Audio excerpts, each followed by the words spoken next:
There are plenty of good reasons why a person would want to close a credit card. He has one too many of them.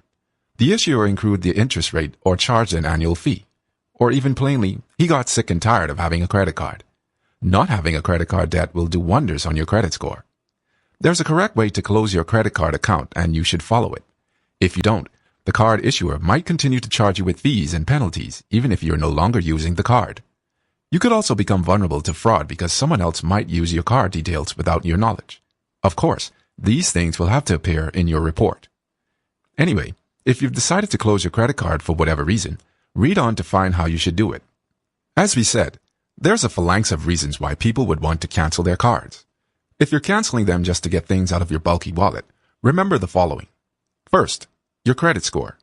Before you pick up the phone to ask your card issuer to close your account, you need to consider whether that card will impact your credit score. Closing a card is not erasing your past records, so it does not remove them from your credit report, nor does it delete any associated payment history from your report. If you were hoping that closing your credit card will wipe out your history of late payments, you're out of luck. Negative payment histories will haunt your report for at least 7 years. You should try to bring your account back into a good status so they can factor the positive payment status into your credit score. If you eventually decide to close it, the positive status will stay on your report for around 10 more years. If you close your account with a past due status, it will linger in the report for 7 years. Second thing to consider is the age of credit. The age of your credit accounts has an impact on your credit scores. Here's how it works. The longer credit history you have, the better it is. So, if you close an account that you've enjoyed for a long time, it will eventually fall off from your credit report. It will also pull down the average age of your accounts. That can affect your credit scores negatively. Before you close an account that you had for a long time, think it through if you really need to. If you're not using it and want to avoid the temptation to use it on a whim, leave it in a drawer at home. Having said that, consider using the card to make one small purchase each year that you can pay off immediately, so the card company doesn't cancel it automatically due to dormancy or absence of activity. Credit utilization ratio is another aspect to take into account. Your credit utilization ratio largely affects your credit score.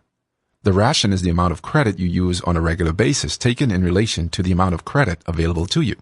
So, when you close a credit account, you are decreasing the amount of credit that is available to you. The impact of this is that it will increase your credit utilization rate.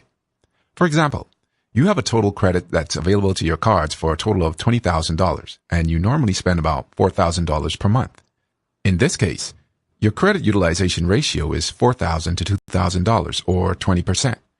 Let's say you close a credit card that has a limit of $8,000, which will bring down your total available credit to $12,000. If you continue to spend the same amount, your credit utilization ratio will dramatically change.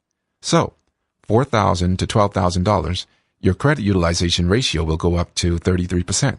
If you want to have a good credit utilization score, try to keep it under 30%. If you can manage 10%, all the more advantageous for your score. It is a good move to cancel a credit card that keeps charging you an annual fee when you don't use it much and you're not getting any benefit in terms of rewards or other perks. If the annual fee is the only reason why you want to close the card, you have other options. You can call your card issuer and request for a waiver of the annual fee, or at least convert your card into another card product that doesn't charge an annual fee. This way, you soften any hit on your credit score if you decide to close the credit card altogether. But if you want to close your card just because you think they should not charge you an annual fee in the first place, call your card company first and try to see if you could come to a win-win arrangement. That's it for now. On our website, you can find more posts as well as calculators and other financial tools. Having more tips for us? We would love to know your thoughts, so feel free to share them with us in the comments below. I hope you enjoyed it, and don't forget to subscribe to our channel on YouTube to get more free financial educative videos.